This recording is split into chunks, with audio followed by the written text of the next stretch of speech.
Oi pessoal, bem-vindos à última leitura do livro Dentro da Baleia e Outros Ensaios, do George Orwell.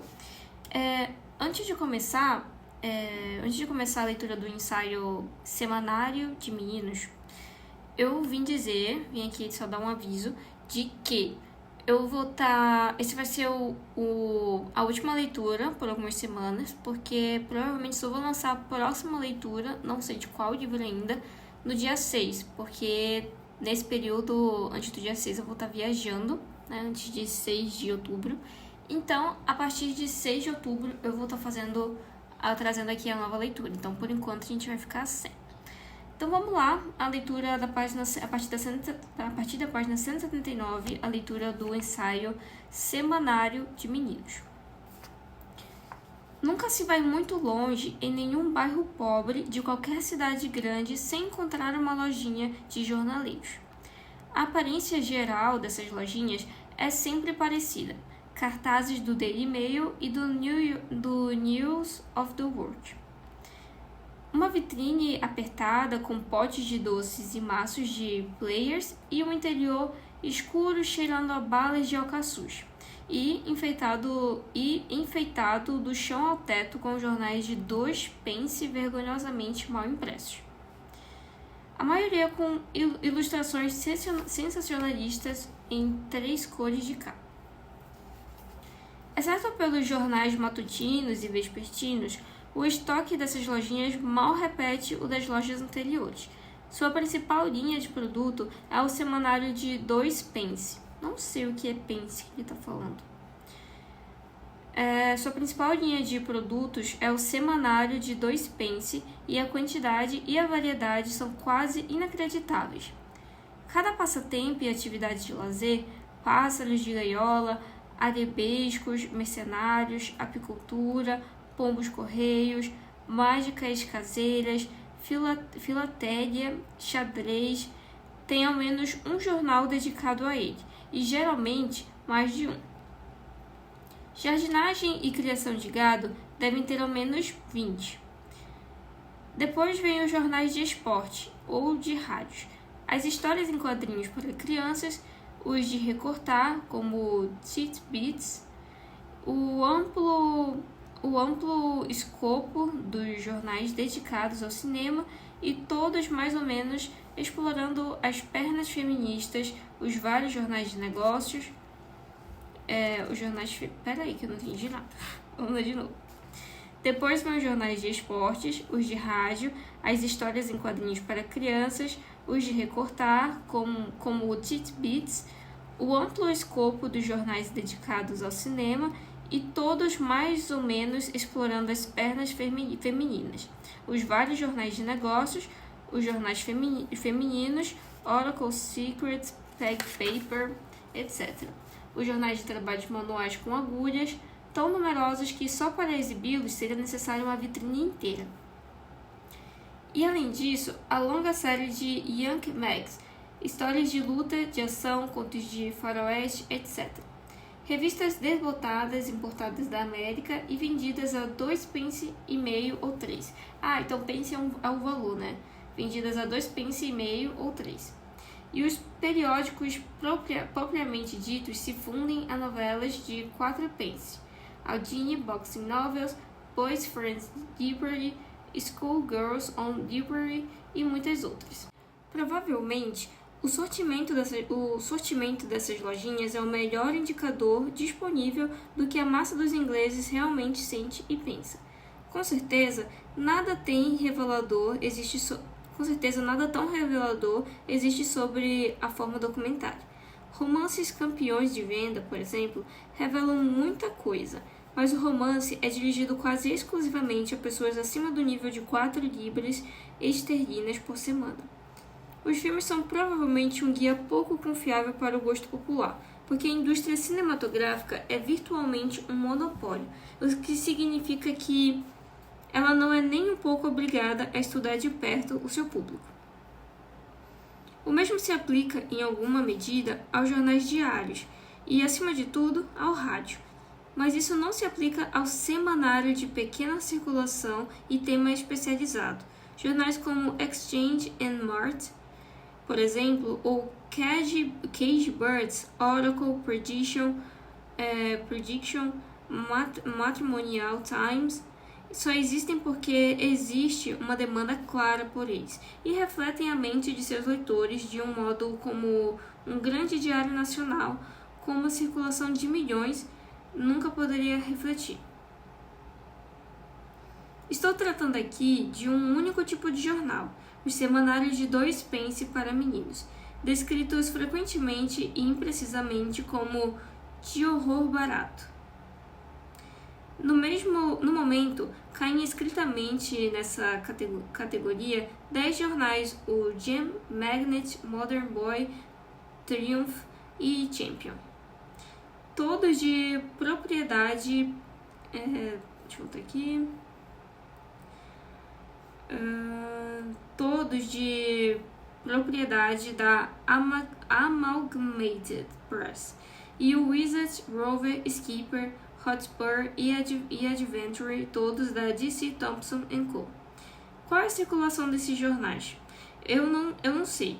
Os editores e proprietários se recusam a indicar qualquer número e, de toda forma, a circulação de publicações com histórias seriadas está fadada a flutuar bastante. Mas não resta dúvida de que o público combinado dos 10 jornais é muito amplo.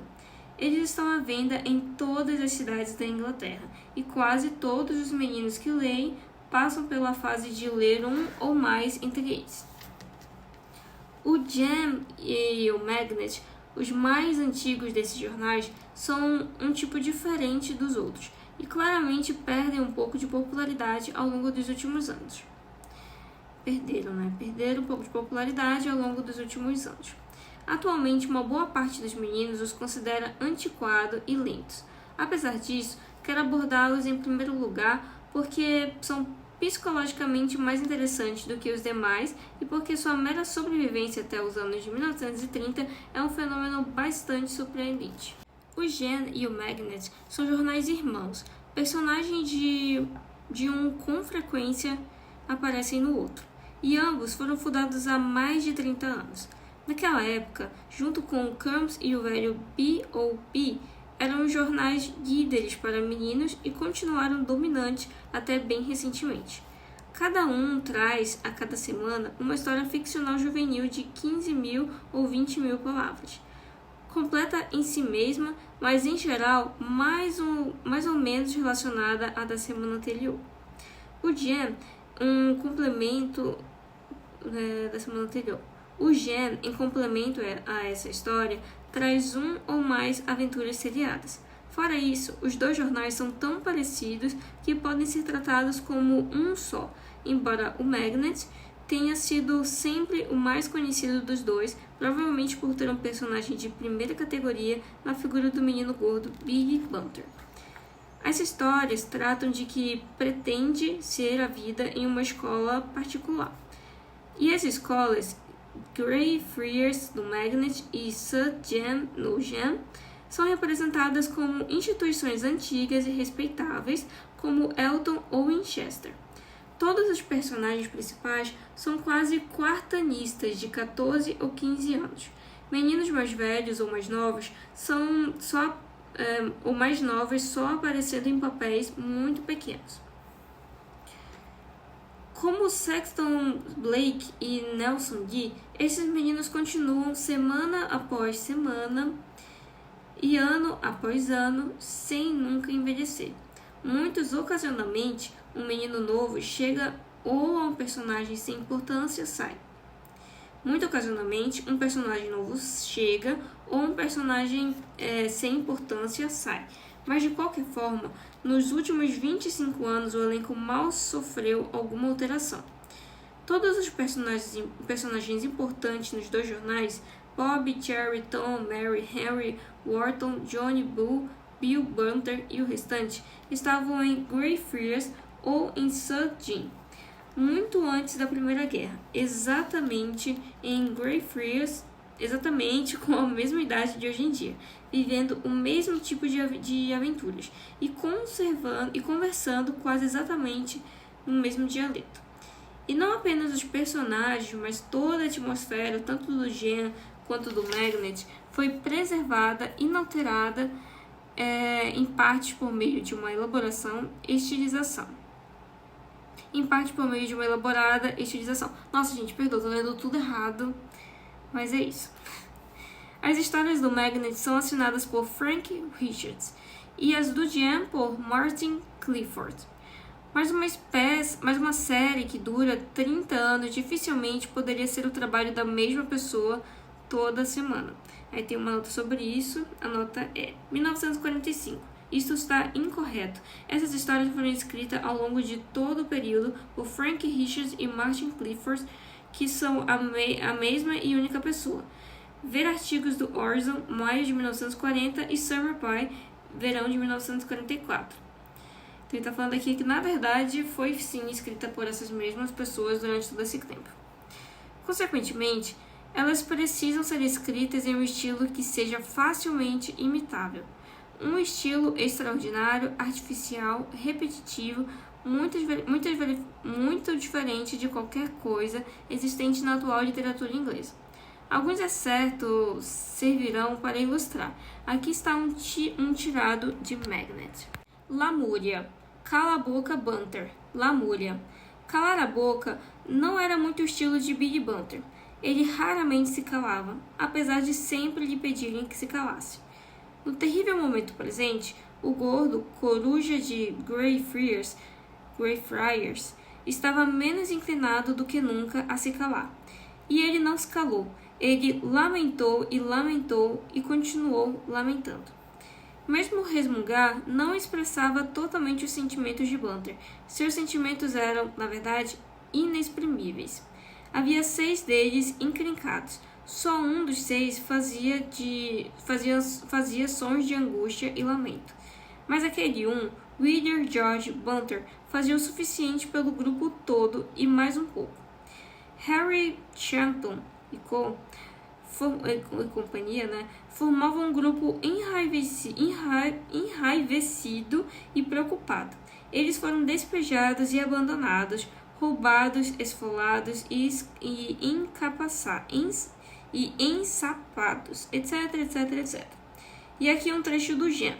Ai caramba, ai droga, Arthur Angatus se sentou zonzo, apanhou o lenço e o pressionou contra o nariz ferido. Tom Mary se sentou, ofegante. Eles olharam um para o outro. Por Júpiter, isso é o que é planejado, meu rapaz. Gorgolejou Arthur Augustus. Foi jogado numa baita confusão. Os malandros, os rufiões, esses intrusos malditos, uau, etc, etc. Esses 2 trechos são totalmente típicos. Você encontraria algo parecido em quase todos os capítulos de todas as edições, hoje ou 25 anos atrás. A primeira coisa que qualquer pessoa nota é o extraordinário volume de tautologia. A primeira dessas 2 passagens contém, em inglês, 125 palavras que poderiam ser reduzidas a cerca de 30. Aparentemente pensado para fazer a história render, mas na verdade exercendo a função de criar atmosfera pela mesma razão, várias expressões jocosas são repetidas vezes sem conta. Enraivecido, por exemplo, é um grande favorito, e assim como roubados, esfolados e encaçapados. Ai, ar, gritos estilizados de dor se repetem constantemente. E também ha, sempre em uma linha exclusiva, de modo que algumas vezes um quarto da coluna, aproximadamente, consiste de ha. A gíria vá catar coquinho, com a beca, seu velhaço, nunca foi alterada. Então os meninos de hoje usam gírias que são ultrapassadas há pelo menos 30 anos. Além disso, vários apelidos são enfiados em todas as ocasiões possíveis. A cada poucas linhas, somos lembrados que Harry Potter e companhia são os 5 famosos. Bunter é sempre o garoto coruja, ou o coruja da classe anterior. Vernon Smith é sempre o salafrário de Greyfriars. Gussie, o nobre Arthur Augustus Darcy, é sempre o formidável Sr. Jean. Sir Jean, acho que é assim. E assim por diante. Há um esforço constante, incansável, para manter a atmosfera intacta e garantir que todo novo leitor aprenda imediatamente quem é quem. O resultado foi transformar Greyfriars e Sir Jean em um extraordinário mundinho próprio. Um mundo que não pode ser levado a sério por ninguém acima de 15 anos.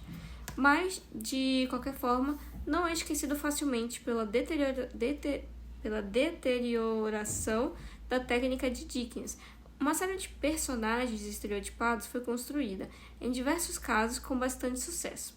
Billy Bunter, por exemplo, deve ser uma das figurantes mais conhecidas da ficção inglesa, pois a mera quantidade de pessoas que o conhece se equipara a que conhece Sexton Blake, Tarzan, Sherlock Holmes e um punhado de personagens de Dickens.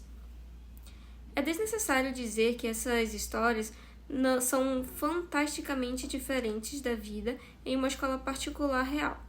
Elas se baseiam em ciclos de tipos bem variados, mas em geral são do tipo divertido e barulhento, com interesse centrado em brincadeiras rudes, pegadinhas, trotes, lutas, sovas, futebol, criquete e comida.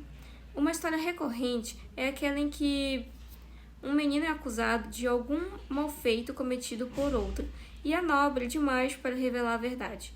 Os meninos bons são bons na tradição do inglês e de vida pura.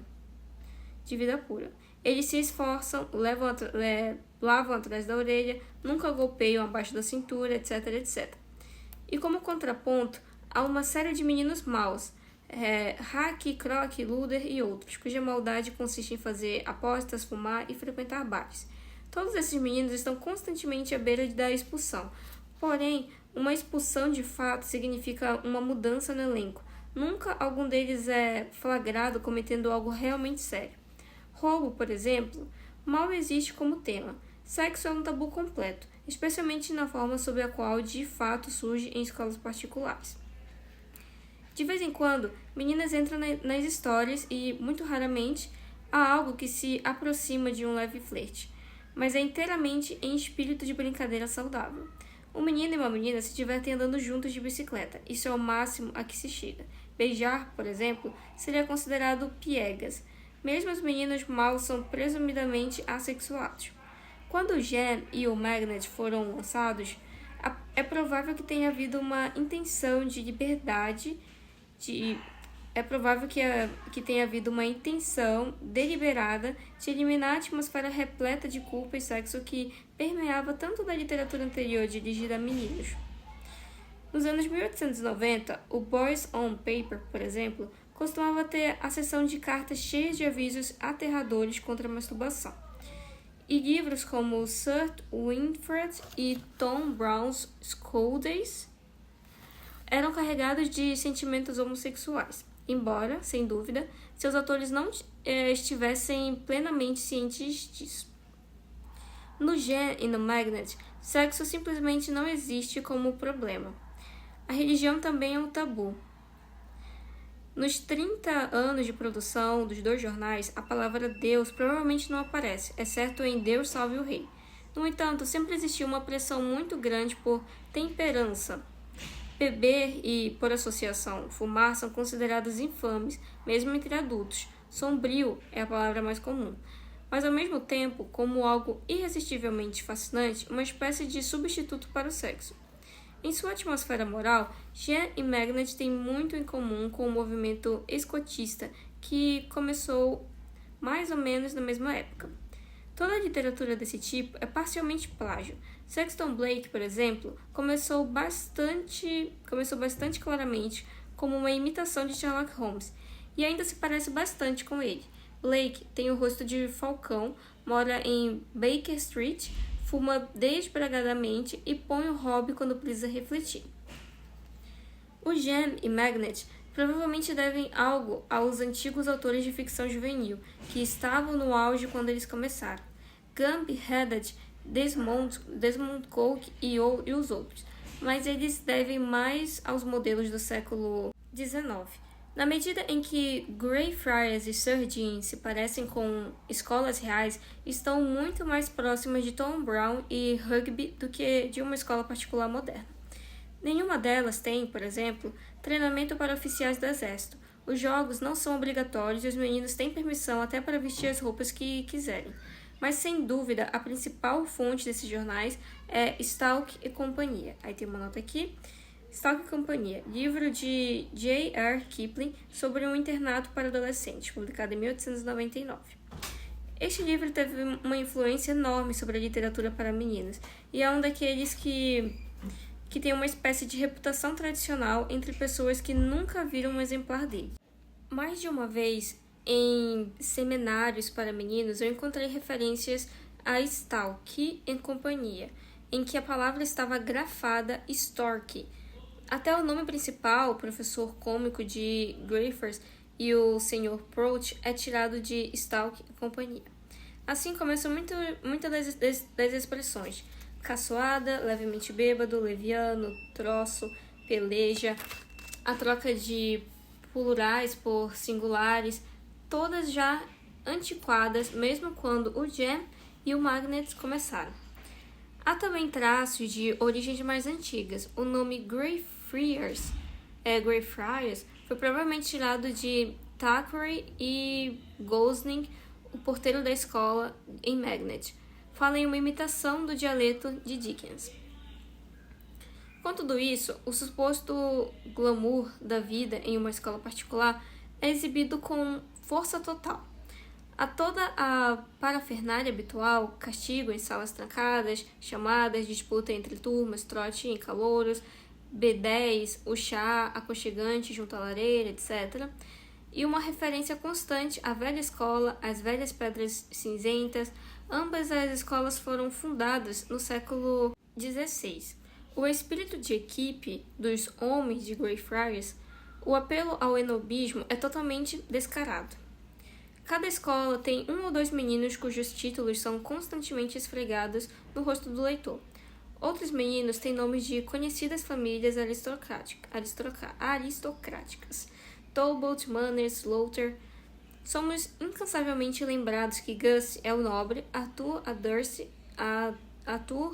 Darcy, filho de Lord Eastwood, que Jake Blake é herdeiro de vastas terras, que Harry Jamstead Ranslings, apelido de Indy, é o Nababo de Banipur, que o pai Venom Smith é milionário.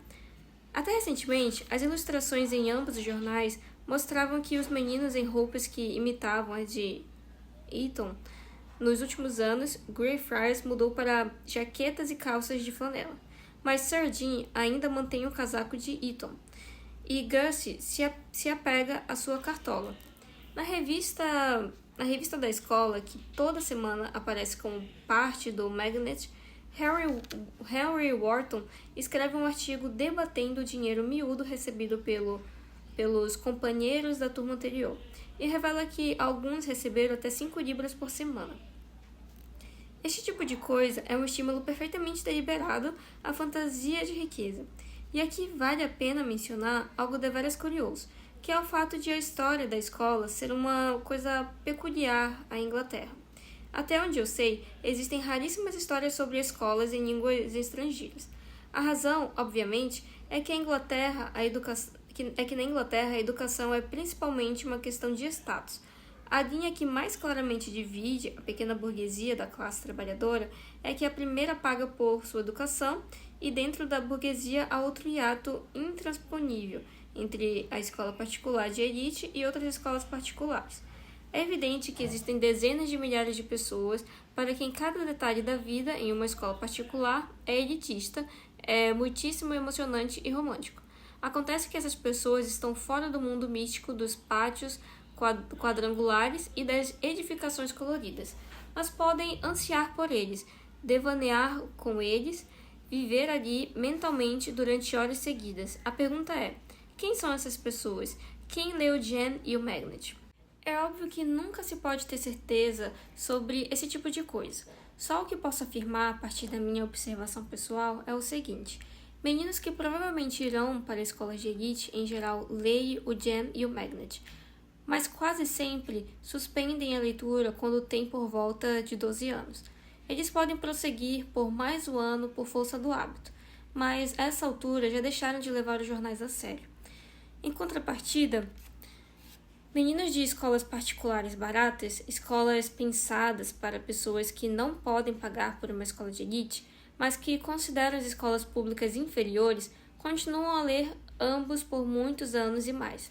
Alguns anos atrás, fui professor em 2 dessas escolas. Descobri que não apenas virtualmente todos os meninos liam o Jam e o Magnet, mas que ainda os levavam bastante a sério quando atingiam 15 anos ou mesmo 16. Esses meninos eram filhos de comerciantes, funcionários públicos, pequenos proprietários e profissionais autônomos. E, obviamente, é para essa classe que o Jam e o Magnet se destinam. Mas são com certeza lidos por meninos da classe trabalhadora também. Os semanários, em geral, são vendidos por bairros mais pobres das grandes cidades. E soube que são lidos por meninos de quem se esperaria que fossem totalmente imunes ao glamour da escola de elite. Vi um jovem mineiro de carvão, por exemplo, um rapaz que já trabalhava no subterrâneo havia 1 ou 2 anos, ler avidamente o Jam. Há pouco tempo, ofereci um calhamaço de jornais ingleses e legionários britânicos da Legião Estrangeira Francesa no norte da África. Eles pegaram o Jam Magnet primeiro. Ambos os jornais são muito lidos por meninas. Aí tem uma nota aqui. Existem muitos jornais equivalentes para meninas. O School Girls é um jornal irmão do Magnet e as histórias são escritas por Hilda Richards.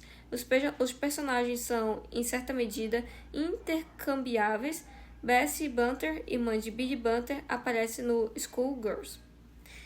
E o departamento de... Aí, voltando, pro texto. Ambos os jornais são muito lidos por meninas e o departamento de troca de correspondência entre leitores do Jam mostra que ele é lido em todos os cantos do Império Britânico, por australianos, canadenses, judeus, palestinos, malaios, árabes, chineses, do Estreito de Malaca, etc.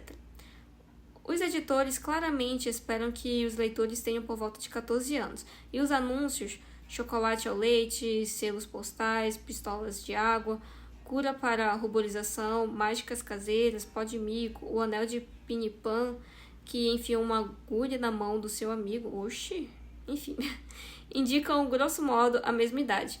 Mas há também anúncios do almirantado, no entanto, que convocam jovens entre 17 e 22 anos.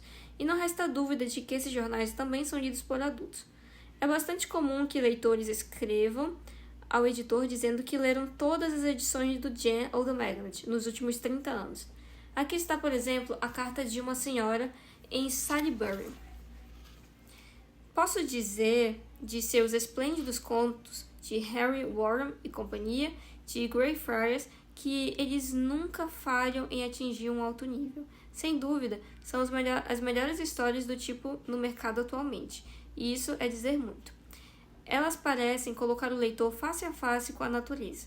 Eu comecei a ler o Magnet desde o início e acompanho as aventuras com interesse agudo. Não tenho filhos, mas 2 filhas, e há sempre uma corrida para ver quem será a primeira a ler o excelente velho jornal. Meu marido também era um leitor fiel do Magnet, até que foi subitamente arrancado de nós. Vale mesmo a pena pegar alguns exemplares do Jam e do Magnet, especialmente o Jam, apenas para dar uma olhada na seção de cartas, o que realmente espanta... de cartas, né? Dar uma olhada na seção de cartas.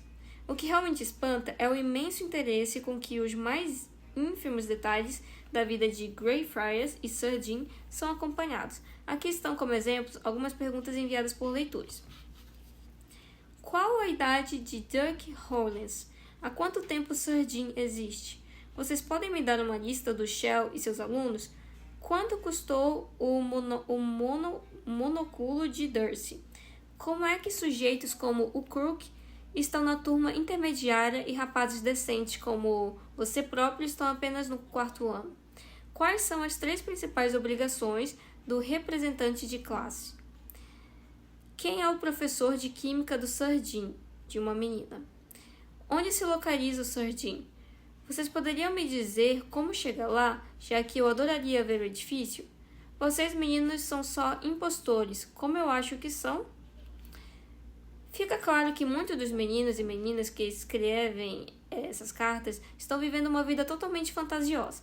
Algumas vezes, por exemplo, um menino escreve informando sua idade, altura, peso, medida do peito e do bíceps e pergunta com qual membro da classe intermediária ou do quarto ano eles se parecem mais.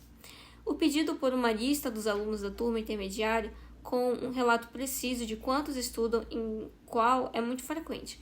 Os editores, é claro, fazem tudo o que está no seu poder para manter a ilusão. No Jam, Jack Blake é quem supostamente responde aos leitores, e no Magnet, algumas páginas sempre são concedidas a revistas da escola.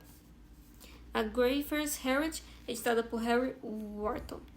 E há outras páginas em que um outro personagem é descrito a cada semana. As histórias ocorrem em ciclos, sendo 2 ou 3 personagens mantidos em primeiro plano por várias semanas de cada vez. Primeiro haverá uma série de histórias divertidas e movimentadas, estrelada por 5 famosos, e Billy Blunter, depois uma sequência de histórias centradas em identidade trocada, com Weebly, o mago da maquiagem, em destaque. Depois algumas histórias mais sérias, nas quais Vernon Smith estremece à beira da expulsão. E aqui se chega ao verdadeiro segredo do Jam e do Magnet. É a razão provável pela qual eles continuam a ser lidos apesar de estarem evidentemente ultrapassados. É que os personagens são tão cuidadosamente matizados que dão a quase qualquer tipo de leitor um personagem com quem ele consiga se identificar. A maioria das publicações para meninos tenta fazer isso. Daí o assistente masculino, o Tinker, de Sexton Blake, o Nipper, de Nelson Lee, etc., que em geral acompanha o explorador, detetive ou assemelhado em suas aventuras. Mas, nesses casos, existe apenas um rapaz, e quase sempre é o mesmo tipo de rapaz, mas no Jam e no Magnet existe um modelo para quase todo mundo. Há um menino comum, atlético e espirituoso, Tom, Mary, Jack Blake, Frank e Nuggets. Uma versão ligeiramente mais arroceira desse tipo, Bob Cherry, uma versão mais aristocrática, Talbot Manners, uma mais tranquila e séria, Harry Wharton, e uma versão impassível, tenaz, John Bull. Depois vem o tipo estouvado e atrevido, Vernon Smith, e definitivamente o esperto e estudioso, Mark Linkey, Dick Penfold. E o menino excêntrico que não é bom em esporte, mas tem algum talento especial, Skinner Weebly. E há o menino tipo bolsista, Tom Hedwig. Uma figura importante nesse tipo de história porque possibilita a meninos de lares muito pobres projetarem-se para a atmosfera de uma escola de elite. Além deles, nossa, isso aqui é tipo... segue até hoje, né? Essa caracterização de personagem. Além deles, há australianos, irlandeses, escoceses, de Mans, Yorkshire e Lancashire, para explorar o patriotismo local. Mas a sutileza da caracterização vai mais fundo do que isso. Ao se analisar a seção de cartas, vê-se que provavelmente não existe nenhum personagem no Jam e no Magnet com o qual um leitor não se identifique, exceto os cômicos absolutos, Cocker, Billy Bunter, Fisher the Fish, o menino americano ganancioso e, claro, os professores. Bunter, embora no início provavelmente inspirado no menino gordo em Pickwick, é uma criação real. Suas calças apertadas contra as quais botas e bengalas estão sempre batendo, sua astúcia na caça por comida, sua ordem postal que nunca chega, o tornaram famoso em qualquer lugar em que a bandeira nacional tremule. Mas ele não é tema para devaneios. Entretanto, outra figura aparentemente divertida, Gus, o nobre Arthur Aderce, o formidável Sir Jim, é evidentemente muito admirado, como todo o resto do Jam e no Magnet. Ele está pelo menos 30 anos desatualizado. Ele é o Almofadinha, no início do século XX, ou o Tranquinas, dos anos 1890. Por Júpiter, caro rapaz, e, ora bem, vejo-me compelido a aplicar-lhe uma sova. O idiota de monócula que se saiu bem em campo nas batalhas de Mons e Lecateu. E sua popularidade evidente mostra como é profundo o apelo snob desse tipo. Os ingleses são grandes admiradores de tolos titulados. Vejam lá de perto Wimsey, que sempre revelam trunfos inesperados nos momentos de emergência. Aqui está uma carta de uma fã de Gussie. Eu acho que você é muito severo com o Gussie. Eu me pergunto se ele ainda existe, dado o modo como você o trata. Ele é meu herói. Sabia que eu escrevo canções? O que acha deste, na melodia de Good Good? Ponho minha máscara antigás e me juntarei à ARP, pois estou bem atenta às bombas lançadas por você. Vou cavar para mim uma trincheira, no jardim, bem depois da roseira. Vou vedar as janelas com latão e os gases entrar no meu poderão. Os gases entrar não poderão. Meu cunhão, que da rua me acode, tem um aviso: Hitler não incomode. E se eu cair em mãos nazistas, antes mesmo de você perceber, ponho minha máscara antigás e me juntarei à ARP. Observação: você se dá bem com meninas? Aí aqui tem uma nota sobre o que é ARP, né? Sigla de precaução contra ataques aéreos. Brigada de emergência e conjunto de normas de conduta instituídas no Reino Unido com o objetivo de proteger civis contra ataques aéreos. Cito esta carta, datada de abril de 1939, integralmente porque é interessante como a provável primeira menção a Hitler no Jam, no caso que é interessante como a provável primeira menção a Hitler no Jam. No Jam também existe um menino gordo heróico, Fat Win, um contraponto a Bunter. Vernon Smith, o salafrário da classe anterior, personagem byroniano, sempre no limite da expulsão, é outro grande favorito. E mesmo alguns dos vilões provavelmente têm seguidores. Lauder, por exemplo, o podre do sexto ano, é um vilão, mas ele também é intelectual e propenso a dizer coisas sarcásticas sobre futebol e espírito de equipe. Os meninos das turmas anteriores só o consideram mais vilão por isso. Mas certo tipo de menino provavelmente se identificaria com ele. Mesmo Heck, Crook e companhia, provavelmente tem admiração dos meninos mais novos, que consideram fumar cigarro algo diabolicamente perverso. Uma pergunta frequente na sessão de cartas: que marca de cigarro Reg fuma? É claro que, politicamente, o Jan e o Magnet são conservadores, mas em um estilo totalmente pré-1914, sem nenhum laivo de fascismo. Na realidade, suas suposições políticas se resumem a nada muda, nunca. Estrangeiros são engraçados. No Jan, em 1939, os franceses ainda são frogs e os italianos dagos. Mossou, o professor de francês em Greyfriars, é o frog usual dos jornais sátíricos com barbicha pontuda, calça em forma de peão, etc.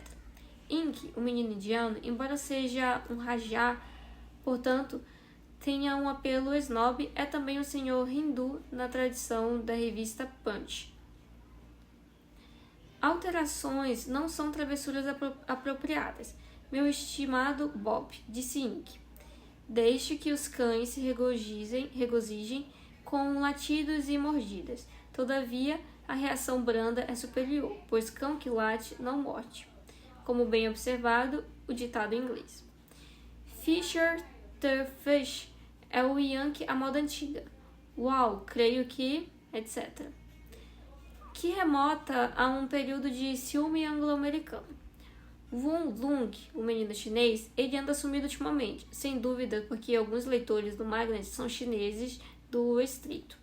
É uma pantomima do chinês do século XIX, com chapéu em forma de pires, trança longa e inglês pidgin.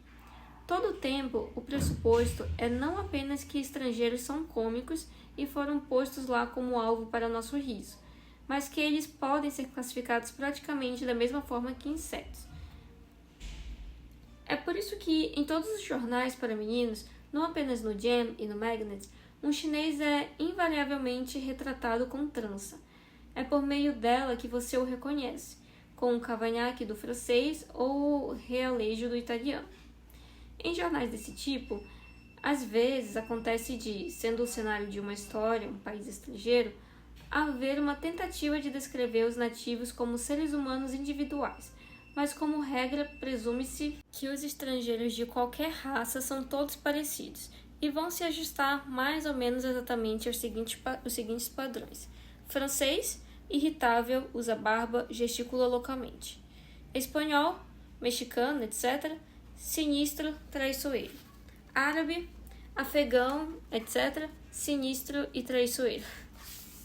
Chinês, sinistro, traiçoeiro, usa trança. Italiano, irritável, toca realejo ou carrega estilete. Sueco, dinamarquês, gentil, inocente. Negro, engraçado, muito crédulo. A classe trabalhadora só aparece no Jam e no Magnet como personagens cômicos ou semi-vilões, palpiteiros nas corridas de cavalo, etc. Quanto à tensão entre as classes sindicalismo, greves, recessão, desemprego, fascismo e guerra civil, nenhuma palavra. Em um ponto ou outro dos 30 anos de edição dos dois jornais, você poderia talvez encontrar a palavra socialismo, mas precisaria gastar muito tempo procurando.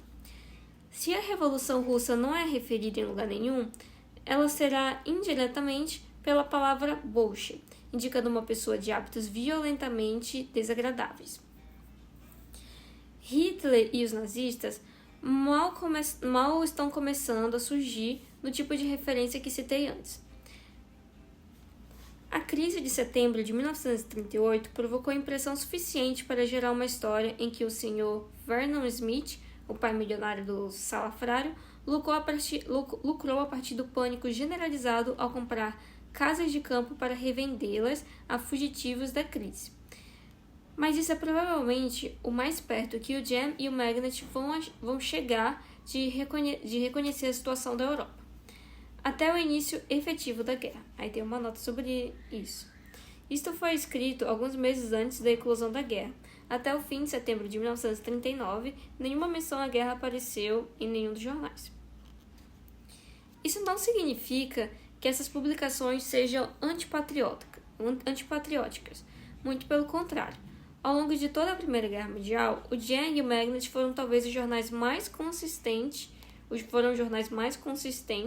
e alegremente patriótico da Inglaterra.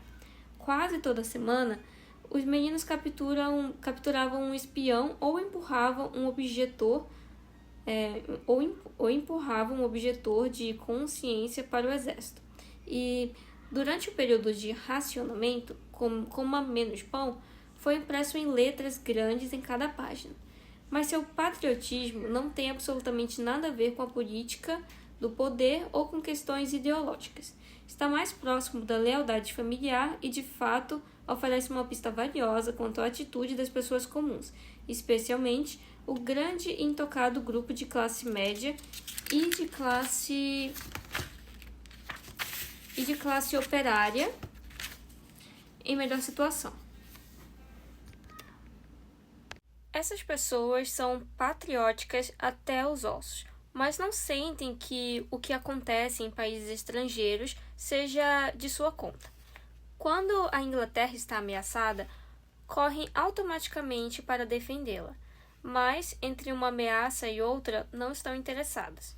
Afinal, a Inglaterra está sempre certa e a Inglaterra sempre vence. Então, por que se preocupar? É uma atitude que vem sofrendo abalos nos últimos 20 anos, mas não tão profundos quanto algumas vezes se supõe. Os fracassos em entender isso é uma das razões pelas quais os partidos políticos de esquerda raramente são capazes de produzir uma política externa aceitável. O mundo mental do Jam e do Magnet, portanto, é algo mais ou menos assim. O ano é 1910 ou 1940, mas dá no mesmo. Você está em Greyfriars, um menino de 14 anos e faces rosadas, em roupas elegantes feitas sob medida, sentado para o chá do estúdio da turma mais jovem, depois de uma partida de futebol excitante, vencida por um gol marcado no último meio minuto. A lareira aconchegante está acesa na sala, e lá fora o vento assovia. A era se agrupa densamente em volta das velhas pedras cinzentas. O rei está no trono, e uma libra vale uma libra. Lá na Europa, estrangeiros engraçados estão tagarelando e gesticulando. Mas os navios de guerra cinza e sombrios da Marinha Britânica estão percorrendo o Canal da Mancha. E nos postos avançados do Império, senhores ingleses de monóculos mantêm os negros à distância. O Lord Mauleverer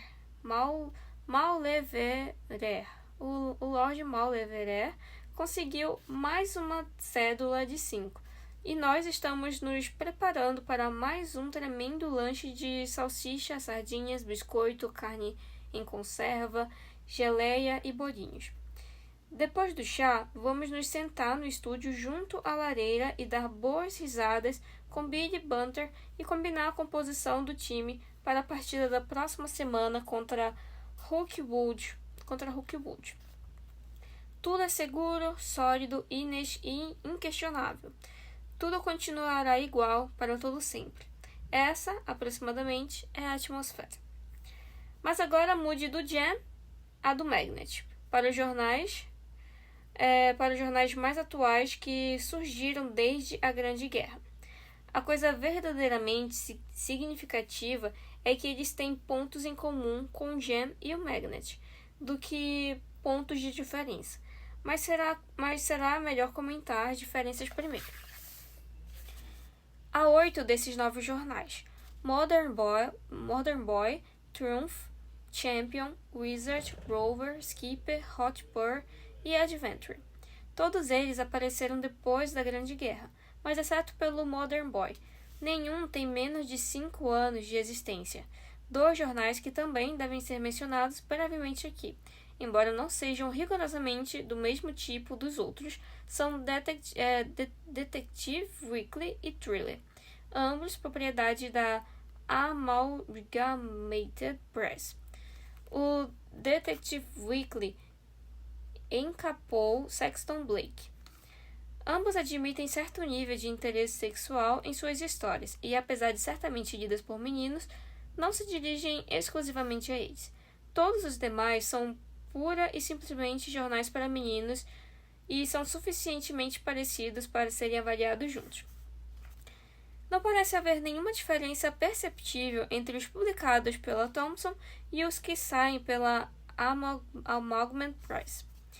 Assim que se olha para esses jornais, vê-se superioridade técnica em relação ao Jam e ao Magnet.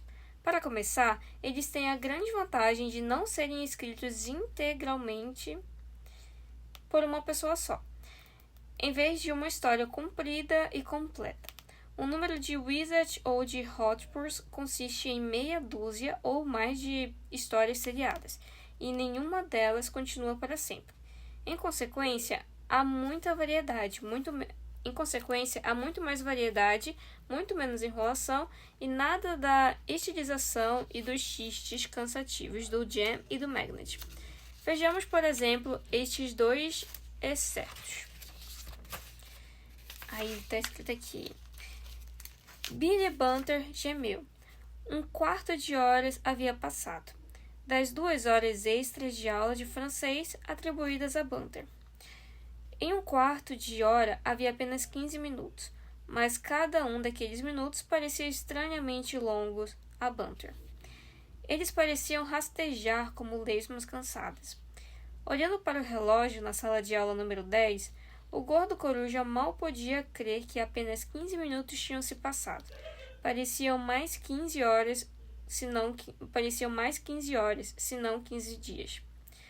Outros rapazes estavam em aulas extras de francês, assim como Bunter. Eles não se importavam. Bunter, sim. Aí, entre parênteses, está escrito Magnet.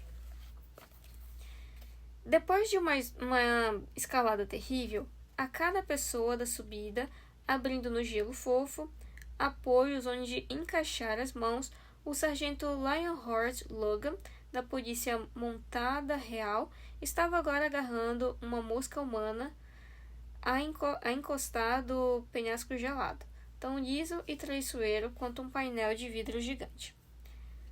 Uma nevasca ártica golpeava seu corpo com toda a fúria, jogando a neve cegante em seu rosto, procurando tirar seus dedos das cavidades de apoio e lançá-la para a morte nas pedras pontuadas na base do penhasco. 30 metros abaixo. Lançá-la para a morte nas pedras pontudas na base do penhasco 30 metros abaixo. Encolhidos no meio das pedras estavam onças caçadoras cruéis que tinham feito tudo para bater Lionheart e seu companheiro, Constable Jim Roger, até que a nevasca considera a ambos da vista dos vilões lá embaixo.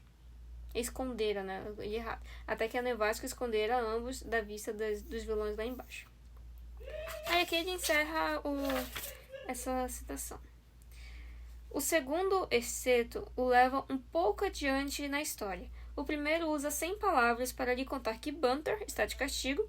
Além do mais, ao não se concentrar em ficção escolar em relação à quantidade, a ficção passada em escolas tem ligeiro predomínio em todos esses jornais, exceto no Thriller e no Detective Weekly, o Wizard Huppies, etc.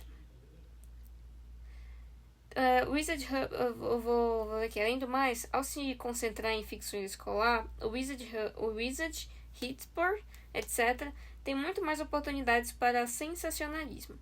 Meramente olhando para as ilustrações das capas dos jornais que tenho na mesa à minha frente, eis o que vejo. Em uma, há um cowboy apoiado só com a ponta dos pés na asa de um avião em pleno ar, atirando com um revólver contra o avião. Em outra, há um chinês nadando em um esgoto para salvar a própria pele, com uma multidão de ratos famintos nadando em seu encalço. Eu não sei se tá dando pra vocês ouvirem uma gritaria, uma risada. É meu namorado que tá jogando. Espero que não esteja atrapalhando a leitura.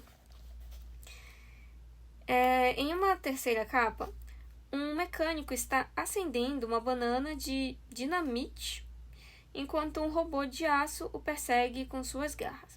Em outra, um homem em traje de aviador está lutando com as mãos nuas contra um rato um pouco maior do que um burro. Meu Deus, como assim?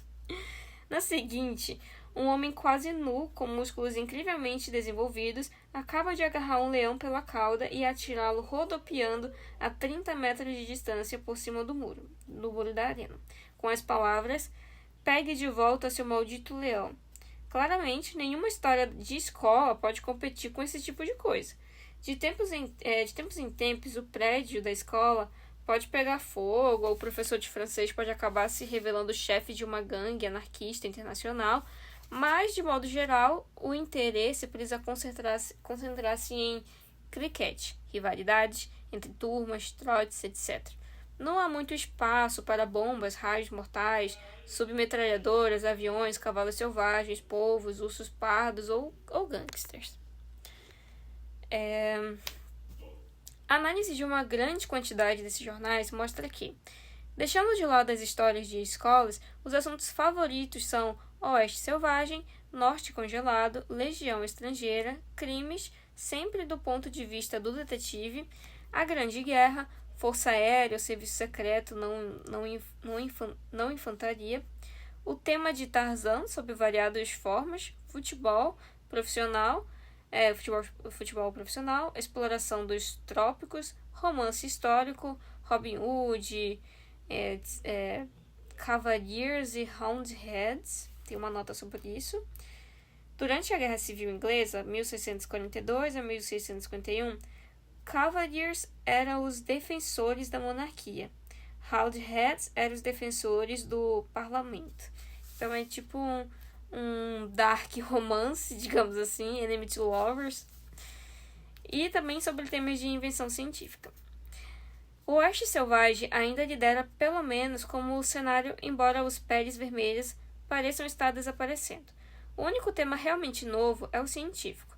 raios mortais, marcianos, homens invisíveis, robôs, helicópteros e foguetes interplanetários aparecem bastante.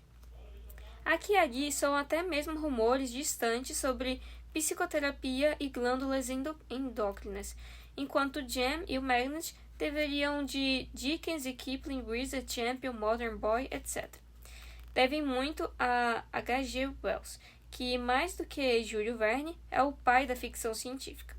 Naturalmente, é o aspecto mágico marciano da ciência que é mais explorado, mas um ou dois jornais incluem artigos sérios sobre assuntos científicos, além de uma enorme quantidade de resumos informativos. Exemplos: uma árvore Carey de Queensland, Austrália, tem mais de 12 mil anos, ocorre quase 50 mil tempestades todos os dias, 28.316.084 litros de gás hélio custam uma libra, existem mais de 500 variedades de aranhas na Grã-Bretanha, os bombeiros de Londres usam um número gigante aqui de litros de água todos os anos, enfim.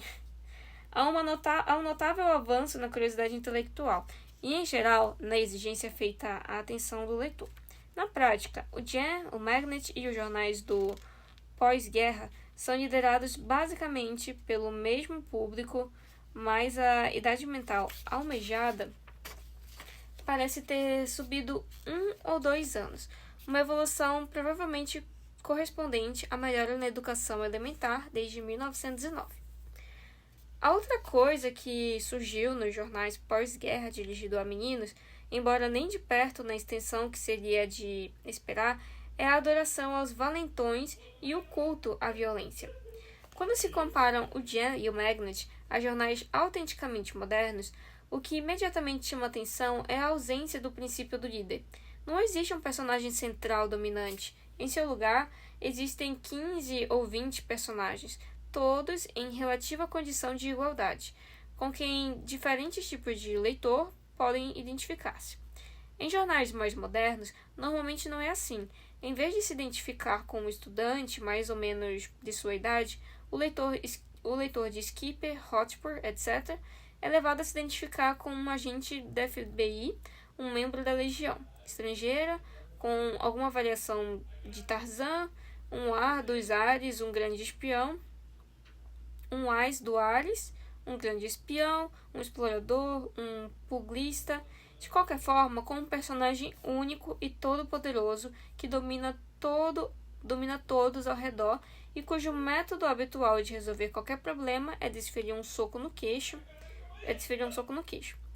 Esse personagem é pensado para ser um super-homem, e como a força física é a forma de poder que os meninos conseguem entender melhor, ele é em geral uma espécie de gorila humano. Nas histórias do tipo Tarzan, ele às vezes é de fato um gigante, com 2,5 metros ou 3 de altura. Ao mesmo tempo, as cenas de violência são em todas as histórias admiravelmente inofensivas e não convincentes. Há uma grande diferença de tom entre até mesmo o mais sanguinolento jornal inglês e as revistas norte-americanas de 3 pence, Flight Stories, Action Stories, etc., que não se dirigem estritamente a meninos, mas são amplamente lidas por eles. Nas Yankee Mags, vence uma real sede de sangue, descrição verdadeiramente sangrenta de lutas ao estilo vai com tudo contra os testículos dele, escritas em um jargão que foi aperfeiçoado por pessoas que refletem infinitamente sobre violência. Uma publicação como Flight Stories, por exemplo, teria bem pouco apelo, exceto a sádicos masoquistas. Percebe-se a gentileza comparativa da sociedade inglesa pelo modo amador como as lutas de boxe são descritas nos semanários para meninos.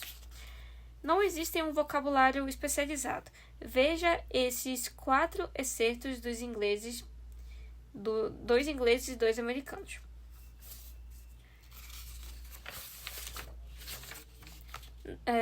Quando o gongo soou, os 2 homens estavam respirando com dificuldade, e ambos tinham marcas vermelhas no peito. O peito de Bill sangrava, e Ben tinha um corte acima do olho direito. caíram exaustos nos respectivos corners.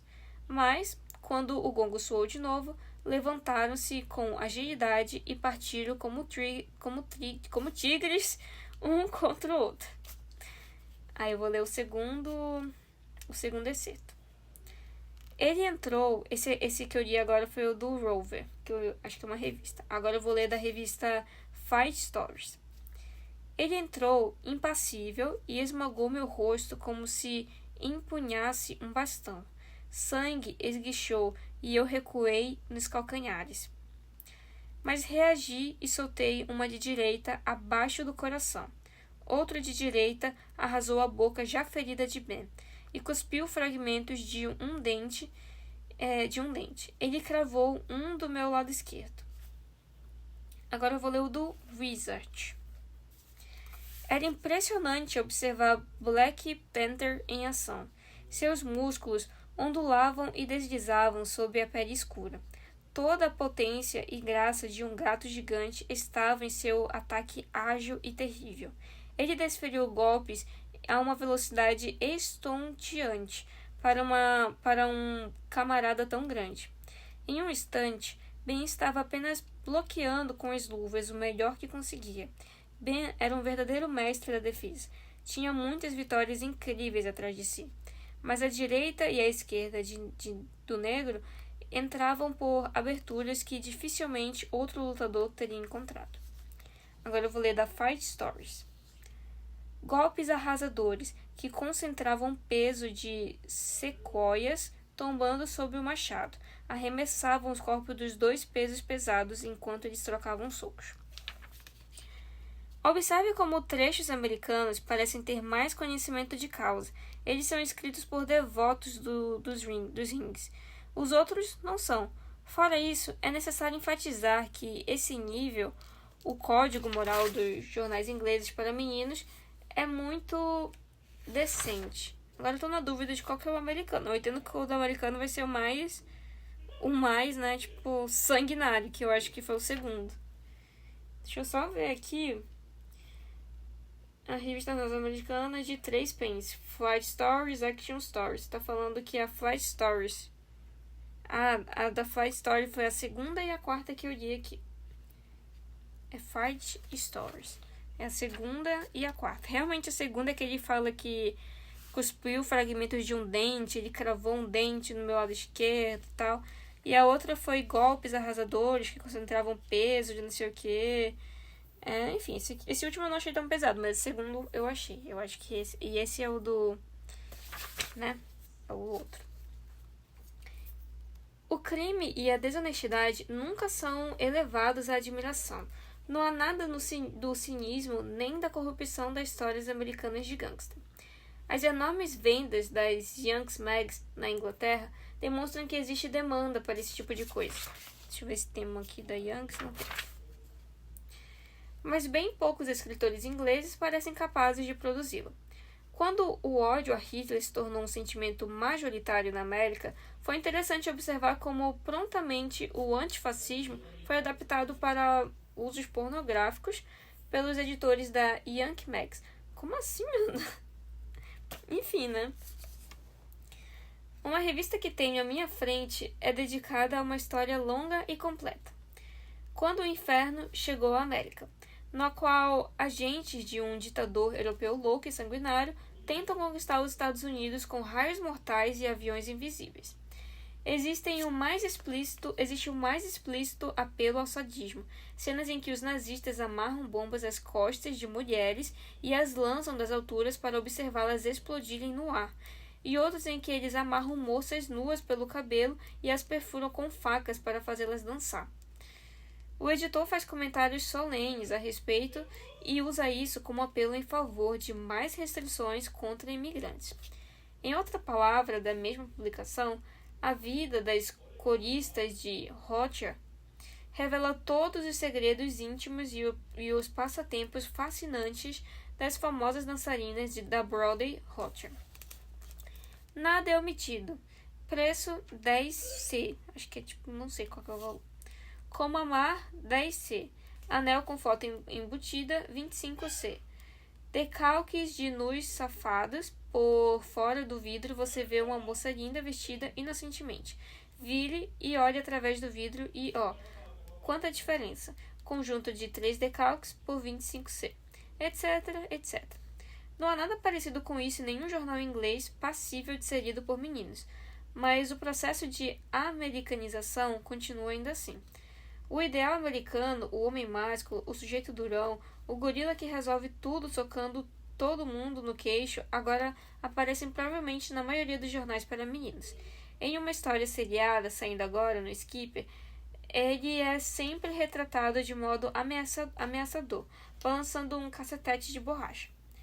A evolução de Wizard, Hotspur, etc., em comparação aos jornais anteriores, se resume ao seguinte: técnicas aprimoradas, mais interesse científico, mais derramamento de sangue, mais adoração do líder, mas no fim é a ausência da evolução o que mais causa espanto. Para começar, não há nenhuma evolução política. O mundo do Skipper e do Champion ainda é o mundo pré-1914, do Magnet e do Jam. A história do Oeste Selvagem, com seus ladrões de gado, execuções sumárias e outras parafernálias do século XIX, parece curiosamente arcaica. Vale notar que em publicações desse tipo é sempre pressuposto que aventuras só acontecem nos confins da Terra.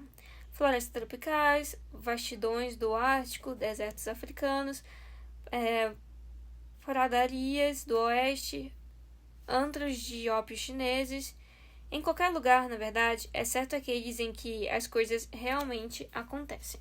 Essa é uma crença que remonta a 30 ou 40 anos, quando os novos continentes estavam no processo de abertura. Hoje em dia, é claro, se você quer mesmo aventura, o lugar onde procurá-la é a Europa. Porém, a parte o lado pitoresco da Grande Guerra, a história contemporânea é cuidadosamente excluída, e, acentuando-se que os americanos são agora alvo de admiração e não de riso, os estrangeiros são as mesmas figuras de humor que sempre foram.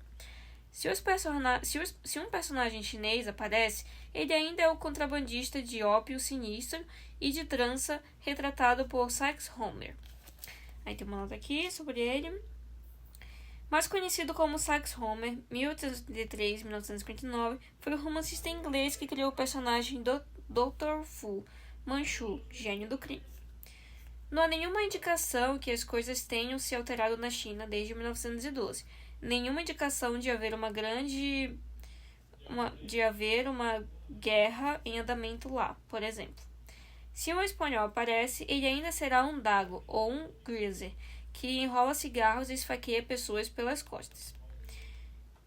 Nenhuma indicação das coisas que vêm acontecendo na Espanha. Hitler e os nazistas ainda não surgiram, ou mal fizeram alguma aparição.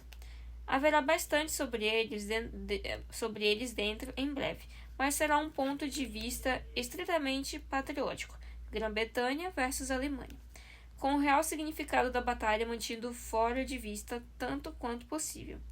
Em relação à Revolução Russa, é extremamente difícil encontrar uma referência em qualquer dessas publicações. Quando a Rússia eventualmente mencionada, é em geral em um resumo informativo. Exemplo: há 29 mil centenários na União Soviética. E qualquer referência à Revolução é indireta e 20 anos atrasada. Em uma história do Rover, por exemplo, alguém tem um urso domesticado, e como o animal é russo, o apelido é Trotsky. Obviamente, um eco do período 1917-1923, e não das controvérsias mais recentes.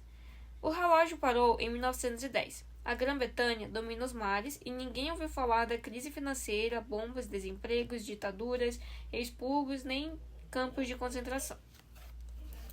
E da perspectiva social, mal houve uma evolução qualquer. O snobismo é um pouco menos explícito do que no Jam e no Magnet, e isso é o máximo que se pode dizer. Para começar, a ficção escolar, sempre parcialmente dependente do apelo snob, não foi de forma nenhuma eliminada. Todas as edições de um semanário para meninos incluem ao menos uma história de escola, sendo elas ligeiramente mais numerosas do que as que tratam do Velho Oeste. A vida fantasiosa e muito elaborada do Jam e do Magnet não é imitada aqui e há mais ênfase em aventuras extrínsecas, mas a atmosfera social, as velhas pedras cinzentas, é quase a mesma. Quando uma escola nova é apresentada no início de uma história, somos frequentemente informados exatamente com essas palavras de que se tratava de uma escola muito bacana. De tempos em tempos aparece uma história que é ostensivamente contra o snobismo. Um menino bolsista, como Tom Hedges do Magnet, aparece com razoável frequência e o que é, em essência, o mesmo tema e às vezes apresentado desta forma. Há uma grande rivalidade entre duas escolas. Cada uma se considera mais bacana do que a outra e ocorrem lutas, trotes, disputas de futebol, etc. Sempre terminando com a derrota dos snobs. Nossa, o High School Musical existindo desde 1900 e sei lá. Ao se olhar superficialmente para algumas dessas histórias, pode-se imaginar que um espírito democrático se infiltrou nos semanários para meninos, mas, quando se olha com mais atenção, vê-se que eles meramente refletem a inveja amarga que existe na classe trabalhadora burocrática. Sua real função é permitir que o menino que frequenta uma escola particular barata, não uma escola pública, sinta que a sua escola é tão bacana aos olhos de Deus quanto Winchester ou Eton.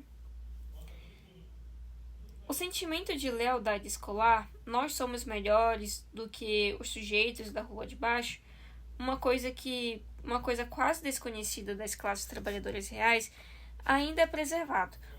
Como essas histórias são escritas por muitas mãos diferentes, elas variam bastante, é claro.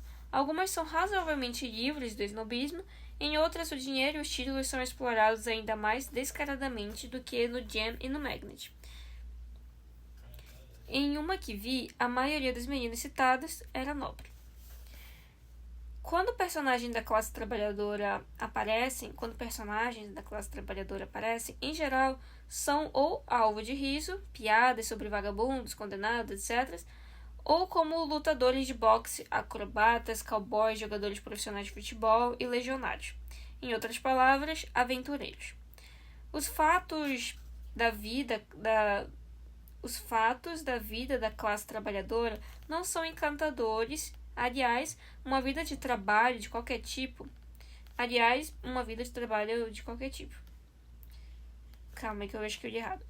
Os fatos da vida da classe trabalhadora não são encarados nem, aliás, uma vida de trabalho de qualquer tipo. Muito ocasionalmente, pode-se encontrar uma descrição realista do trabalho em, digamos, uma mina de carvão, mas com toda a probabilidade ela estará lá apenas como plano de fundo para outras aventuras emocionantes. Tá, entendi. Ele basicamente está falando que nunca foca na vida da classe trabalhadora, nunca se diz exatamente o que eles estão fazendo, como é a rotina, só fala assim no máximo, fulano foi escavar uma mina, ponto. Aí vai trocar para uma outra história. Seja como for, não é provável que o protagonista seja mineiro. Quase todo o tempo, o menino que lê esses jornais, em 9 a cada 10, um menino que passará a vida trabalhando em uma loja, em uma fábrica ou em posto subalterno em um escritório. É levado a se identificar com pessoas em posições de comando, acima de tudo com pessoas que nunca são perturbadas por falta de dinheiro. A figura do Lord Peter Wimsey, o parente idiota que fala afetado e usa monóculo, mas está sempre em destaque nos momentos de perigo, surge de novo e de novo. Esse personagem é um grande favorito nas histórias de serviço secreto. E como sempre, todos os personagens heróicos falam como na BBC. Ou é BBC.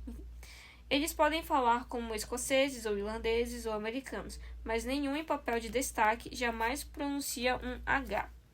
Aqui vale a pena comparar a atmosfera social dos semanários para meninos com os dirigidos a moças.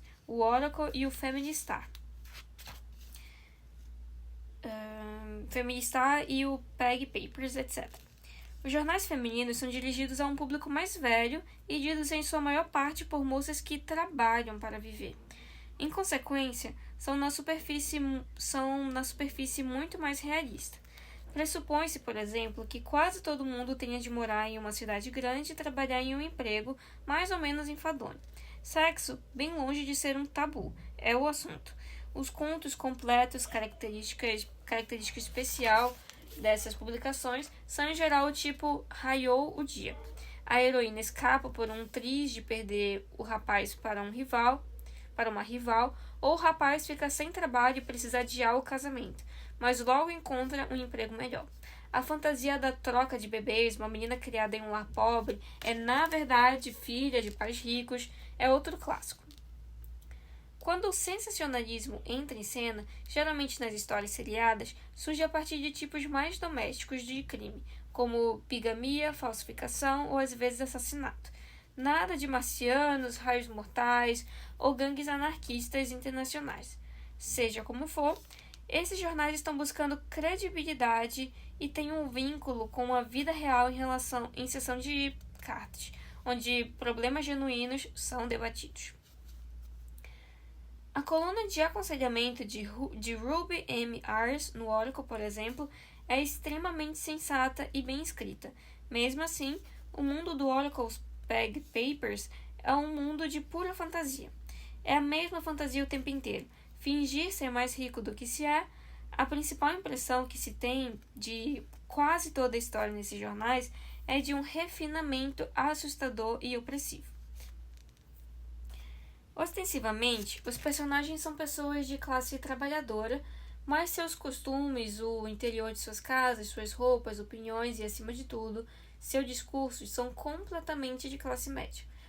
Todos vivem muito acima de seus rendimentos. Desnecessário dizer, essa é exatamente a intenção. A ideia é dar à operária, entediada ou à exausta mãe de 5, uma vida de sonhos na qual ela possa se ver, não tanto como uma duquesa, essa convenção ficou para trás, mas como, digamos, a esposa de um gerente de banco. Não apenas o padrão de 5 ou 6 libras por semana estabelecido como ideal, mas é implicitamente presumido que esse é o rendimento que a classe trabalhadora realmente tem. Os fatos principais simplesmente não são encarados. Admite-se, por exemplo, que as pessoas às vezes percam seus empregos, mas as nuvens escuras se afastam e elas conseguem empregos melhores. Não há menção ao desemprego como algo permanente e inevitável. Não há menção ao auxílio-desemprego. Não há menção ao sindicalismo. Nenhuma sugestão em lugar nenhum de que pode haver algo errado com o sistema enquanto sistema. Existem apenas infortúnios pessoais, em geral devidos à perversidade de alguém e que podem, de toda forma, ser revertido no último capítulo. Sempre as nuvens escuras se afastam. O empregador gentil aumenta o salário do Alfred, há emprego para todo mundo, exceto os bêbados, ainda é o mundo do Wizard e do Jam, exceto que há flores de laranjeiras em vez de submetralhadoras. O ponto de vista inculcado por todos esses jornais é o de um membro excepcionalmente estúpido da Liga Naval em 1910. Sim, pode-se dizer, mas que importa? E seja como for, o que mais você espera? É claro que ninguém, em seu juízo perfeito, iria querer transformar o assim chamado horror barato em um romance realista ou em um panfleto sobre o socialismo. Porém, conforme tentei esclarecer, a irrealidade do Wizard e do Jam não é tão inocente quanto parece. Esses jornais existem por causa de uma demanda específica, porque meninos de certa idade sentem necessidade de ler sobre marcianos, raios mortais, ursos pardos e gangsters. Eles obtêm o que buscam, mais embrulhado nas ilusões que seus futuros empregos julgam adequados para eles. Em que medida as pessoas formam suas ideias a partir da ficção é questionável.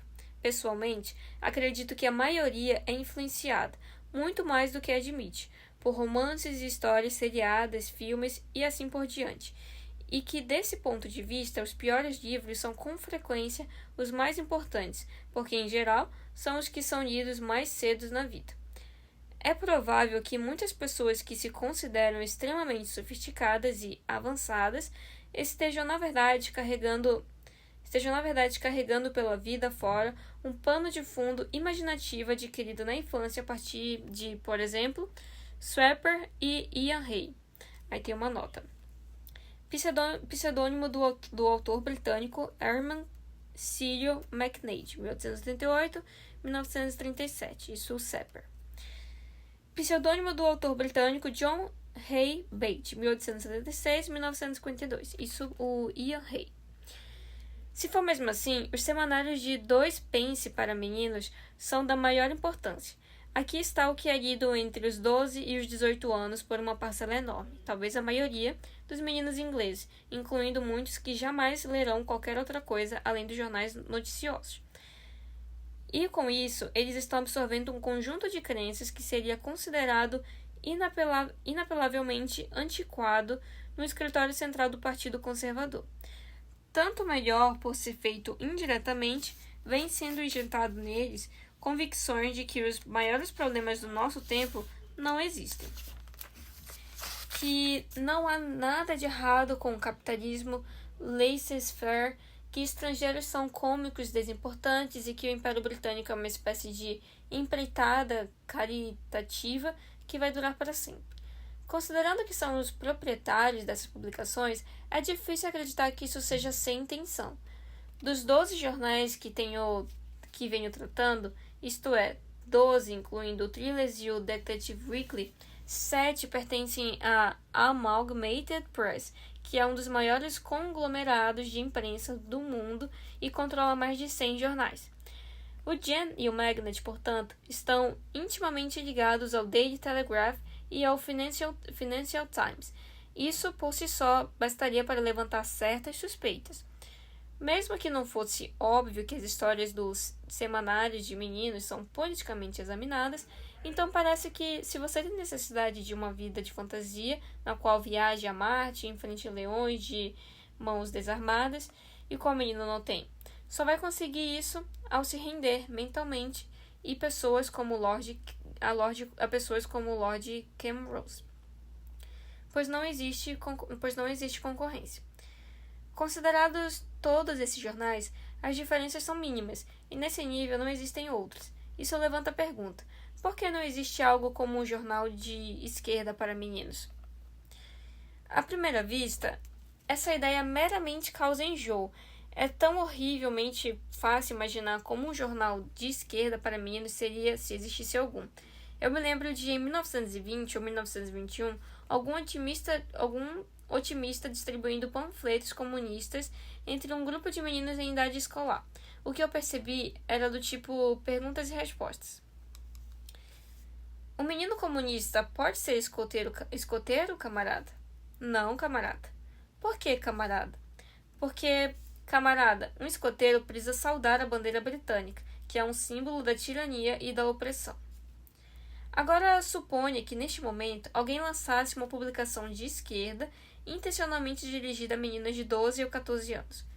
Não estou sugerindo que todo o conteúdo seria exatamente como o do panfleto que reproduzi acima, mas alguém duvida de que seria algo parecido com ele? Inevitavelmente. Um jornal assim seria ou um enaltecimento monótono ou um alvo da influência comunista e propenso à bajulação da Rússia soviética. Em qualquer dos casos, nenhum menino normal sequer olharia para ele. Executando a literatura erudita, toda a imprensa de esquerda que existe, desde que seja vigorosamente esquerdista, é um longo panfleto. O único jornal socialista na Inglaterra que poderia sobreviver por mérito próprio enquanto jornal é o Daily Herald. E quanto socialismo há no Daily Herald, hoje em dia, portanto, um jornal de inclinação esquerdista e ao mesmo tempo atraente para adolescentes comuns, é algo quase além de qualquer esperança. Mas disso não decorre que seja impossível. Não há nenhuma razão para que toda a história de aventuras precise necessariamente ser misturada a snobismo e patriotismo rasteiro. Afinal, as histórias no Hot Purr e no Modern Boy não são panfletos conservadores, são meramente histórias de aventuras com um viés conservador. É relativamente fácil imaginar o processo sendo invertido. É possível, por exemplo, imaginar um jornal tão emocionante e vibrante quanto o Hot Purr, mas com temas e uma ideologia um pouquinho mais atualizadas. É até possível imaginar, embora isso levante outras dificuldades, um jornal feminino do mesmo nível literário do Oracle, veiculando aproximadamente o mesmo tipo de história, porém levando mais em consideração a realidade da vida da classe trabalhadora. Essas coisas já foram feitas, embora não na Inglaterra. Nos últimos anos da monarquia espanhola, surgiu na Espanha uma grande quantidade de romances de esquerda, alguns deles com evidente origem anarquista. Infelizmente, na época em que apareceram, eu não percebi seu significado social e perdi a coleção deles que possuía, mas sem dúvida ainda se consegue encontrar exemplares. Em aparência e estilo de história, eles eram muito parecidos com os romances ingleses de 4 pence, a não ser por sua inspiração de ser de esquerda. Se, por exemplo, uma história descrevesse a polícia perseguindo anarquistas pelas montanhas, seria do ponto de vista dos anarquistas e não da polícia. Um exemplo mais à mão é o filme soviético Chapayev, várias vezes exibido em Londres. Tecnicamente, pelos padrões da época em que foi feito, Chapayev é um filme de primeira categoria, mas, mentalmente, apesar do contexto russo desconhecido, não fica tão longe de Hollywood. O que o torna fora do comum é o desempenho admirável do autor que fez o papel de policial branco, o Gordo. Um desempenho que parece bastante uma inspirada interpretação de improviso. Fora isso, a atmosfera é familiar. Toda a parafernália habitual está lá. Embates heróicos contra todas as probabilidades escapadas no último momento, cenas de cavalos galopando, interesse amoroso, alívio cômico. O filme é de fato bastante comum, e a não ser por sua tendência de esquerda. Em um filme de Hollywood sobre Guerra Civil Russa, os brancos provavelmente seriam anjos e os vermelhos, demônios. Na versão russa, os vermelhos são anjos e os brancos, demônios. Isso também é mentira, porém, no longo prazo, é uma mentira menos perniciosa do que a outra. Aqui, vários problemas difíceis se apresentam. Sua natureza geral é suficientemente óbvia, e eu não quero abordá-los. Estou apenas indicando o fato de que, na Inglaterra, a literatura criativa popular é um campo que o pensamento de esquerda nunca nem começou a adentrar. Toda a ficção dos romances populares para baixo é censurada segundo os interesses da classe dominante. E a ficção para meninos, acima de todas, o estilo sangue e trovão, que quase todo menino devora em uma frase ou outra, está encharcada de piores ilusões de 1910. Esse fato só é desimportante se a pessoa acreditar que as leituras feitas na infância não deixam marcas. Lord Cambrose e seus colegas evidentemente não acreditam em nada do tipo. Afinal, Lord Cambrose deve saber. Bom, é isso, gente. Terminamos esse ensaio. Terminamos também o livro Dentro da Baleia e Outros Ensaios, né? Gente, o livro é muito curtinho. A gente terminou aqui na página 208. Mas que livro complicado, cara. É porque é um livro muito político. É muito político. Então, e é muito característico da época que o George viveu. E eu, particularmente, não sou muito ligada nessas coisas, sabe? Tanto política quanto a época em si que ele viveu, assim. Enfim, sei das principais guerras, mas tem algumas guerras que ele menciona que eu particularmente não conheço. Devo ter estudado na época de escola, mas assim, não lembro tanto. Enfim, mas sobre esse último ensaio. Assim, fun fact fora aqui da leitura. Quando eu tô gravando esse episódio agora, hoje aqui numa quinta, mas eu comecei a gravar ele na quarta. Era pra eu publicar a quarta, só que eu não consegui terminar e tô continuando aqui na quinta. Aí o que acontece? Até os primeiros 40 minutos eu tô gravando no mesmo dia. Mas acho que lá pros 20 minutos do da gravação, eu tinha tomado um remédio porque eu tava com enjoo, só que eu tomei 2 vezes o remédio. E fiz a leitura, segui a leitura, começou a me dar um puta de um sono. E eu fiquei, não tô conseguindo me concentrar no livro, eu vou dar uma pausa aqui pra descansar, pra dar uma soneca. Isso, sei lá, umas 5 horas da tarde. Nessa, eu percebi que não era só sono, era meu corpo desligando, eu tava quase desmaiando por causa do remédio. E enfim, aí eu passei o resto do dia muito mal, só que como eu já vi que esse capítulo ia ser longo, eu fiquei, não, eu tô melhorando um pouco, eu vou gravar mais 20 minutos. Aí deu 40 minutos de vídeo. Aí hoje, de 40 minutos em diante, é o que eu tô gravando hoje. E que deu muita coisa, né? Deu quase 1 hora gravando aqui. Já tá com 1h30 de gravação. Enfim, gente, foi isso. Então eu não consegui, assim, me concentrar tanto, assim, nessa leitura. Eu não fiquei tão imersiva nessa leitura. O episódio que eu tô gravando hoje, né, desde 40 minutos pra frente, eu peguei.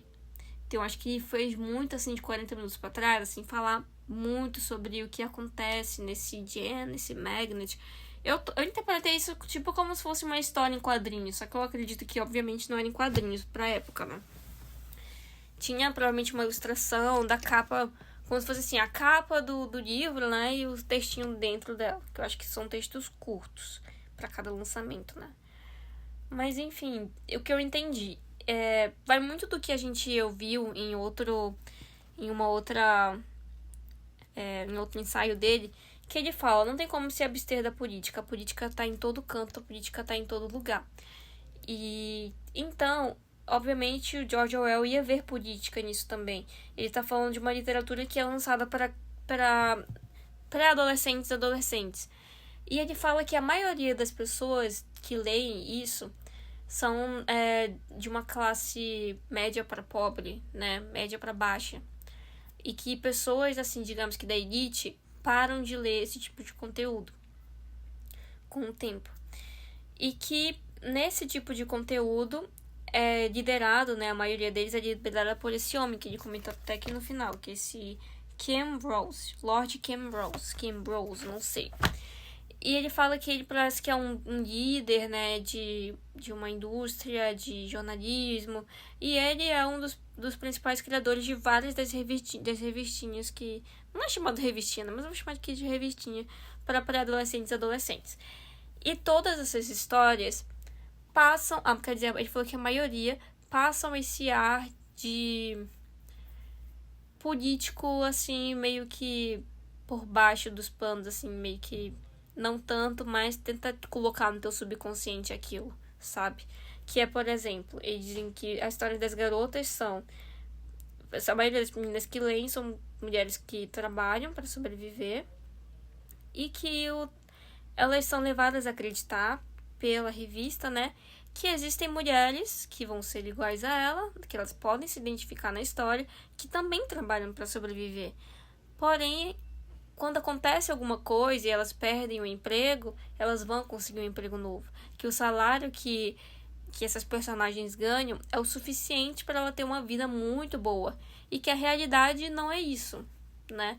E tá meio que passando uma visão de algo falso para essas pessoas.